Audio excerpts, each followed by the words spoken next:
یو خزره یو بزرگ لراله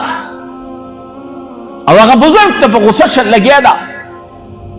ویره الله پاک ډیر غټ ظالم نه دی العیاذ بالله هغه ته نه الله خو ظالم نه دی الله رحیم ذات ته الله کریم ذات ته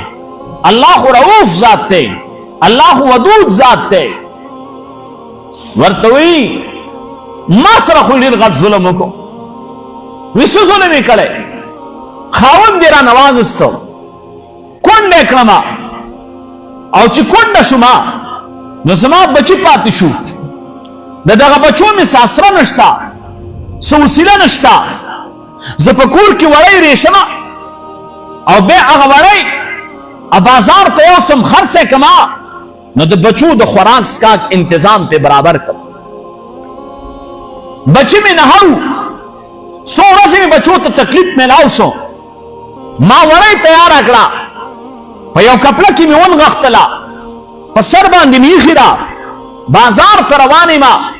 چې دا به یوسمه بازار کې به خرڅه کما او د بچو د روټۍ ترتیب به برابر کما په لار باندې روان یم دا پنډوکې مې په سر پروت دی یو غټ مارغه رالی او زما دا پنډوکې د سر نه اوچت کو لاړې یوې وړه زما په کور کې بچی نه هر پاتې شو زوم داسې پاتې شوما زما خواري زما محنت دا لاړې الله را نواغست دا لګېرې خبرې کوي د دې بزرګ دی دربار ته 10 کسان تاجران دي رادن نشو او دا هر تاجر ورته وایي صاحب ما دا پیسې راوړي دي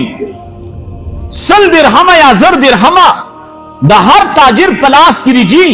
زما دا پیسې والا دا صدقه دا چې ته چاله ورکې ورکا نا بزرگ ورته وایي دا څنګه چې کوم د دې علاقې او د دې بازار او د دې خار او د دې وطن د ټول نه ټاپ لوی تاجران دي دا په یو ځل باندې دربار ته په مزه مزه یو رادن نه کی دربار ته رادن نه کی اجازت اخلي او هر یو وایي چې ما دومره پیسې راوړي دي دا والا دا قبول کا ورته وایي چې موږ په سفر باندې یو د تجارت د پاره روانو په کشتۍ کې یو اچانک کشتۍ سوری شوله د کشتۍ سوری کېدو سره اوبه کشتۍ ته راغلې زمونږ د هلاکت کې شک پاتې نه شو زمونږ یقین راغلی چې موږ تباه کېږو او بربادېږو خو موږ دا وویلې کو الله پاک د دې کشتۍ نه ویستلو د دې اوبو نه ویستلو روغ رمټ نو موږ به د الله په نوم باندې ورکړه کوو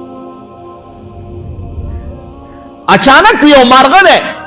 هغه مارغه سره چې کوم دی کپړه کې وړی ده هغه وړی یې راوړله او زموږ دې کشتۍ ته یې راغوزاره کړله موږ هغه وړی راوانستله په دې سرو کې م ورکړله هغه اوبه م بندې کړلې او بیا دا نورې اوبه م چې کومې کشتۍ کې وې دا کشتۍ م د هغې نه خالي کړله او موږ غاړې ته راورسېدو او دا م عزم کړی دی چې موږ به دا پیسې د الله په نوم باندې ورکوو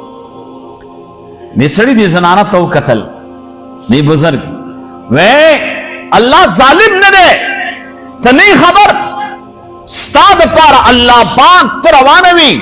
د دنیا په یو بازار کې او یو دکاندار سره تجارت کو